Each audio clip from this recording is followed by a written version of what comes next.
Good morning, my fellow Kenyans, on this Easter Sunday.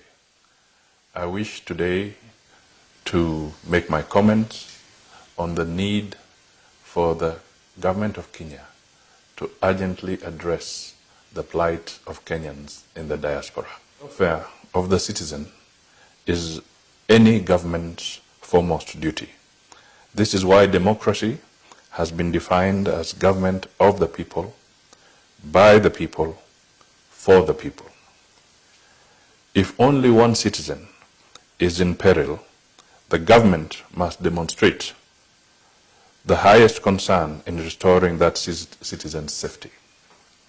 That is why today I join my fellow Kenyans who have expressed dismay about the huge predicament of Kenyan citizens living in China and indeed elsewhere in the world. How these people got to China is now a secondary issue, which can be addressed separately and differently. What is critical is their plight and fate in the face of the coronavirus. Reliable sources indicate that they have been ejected into streets and are now in a state of hopelessness and destitution. They are also stranded. They cannot leave China to get back home because of international travel protocol challenges.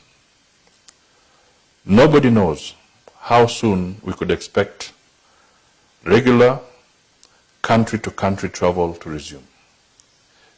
In the circumstances, it behoves the Kenya government, in the case of Kenyan citizens, to intervene as a matter of great urgency. Some of the images from China smack of undisguised racism. The Chinese government must come clean on this. For their part, African governments must call the attention of the government of China to international covenants that China has signed on foreign nationals. That many such persons have been rendered homeless and destitute in China is the very height of inhumanity.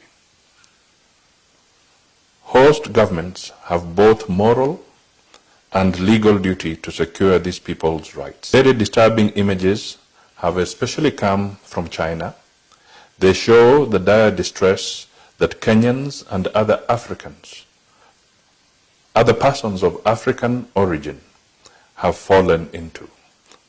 Despite denials to the contrary, it is evident that the government of the People's Republic of China and her citizens in China have embraced a discriminatory policy of attrition against peoples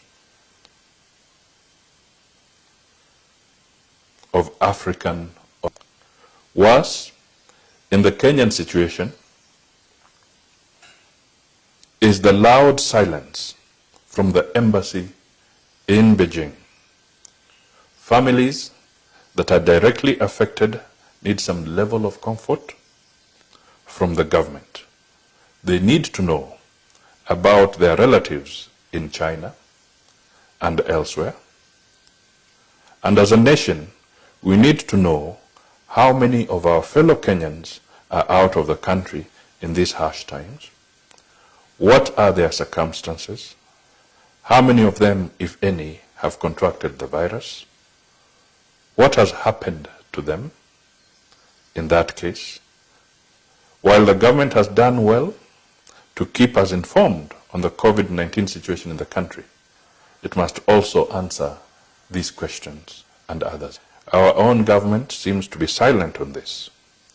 We need to know what plans, if any, our government has to evacuate Kenyans, especially those in hardship circumstances in places like China. But beyond China, we need to know what is happening to our people, wherever they may be from home, throughout the world.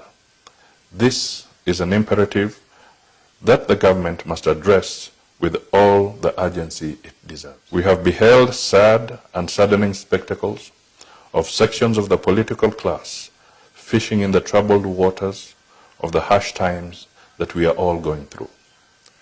It is immoral and soulless to take advantage of vulnerable poor people in pursuit of selfish political goals. Of course, we cannot demonize charitable interventions in this difficult season. Yet it is clear that some of the interventions we have seen are completely insensitive to the plight of the poor and only seek personal glory. Apart from dangerous breach of the social distance regulations, we are now seeing obscene circulation of branded items with portraits of politicians and their self-seeking political campaign messages, packaged as assistance to vulnerable populations. This is both beyond tragedy and insensitivity. We couldn't possibly be more unfeeling. The government has done the right thing to direct that all such contributions should be channeled through the relevant state agencies. This is as it should be. Just for avoidance of doubt, the Mudavadi Memorial Foundation has quietly made such support. I urge other well-wishers to heed this call from the government so that we do not compound an already difficult situation.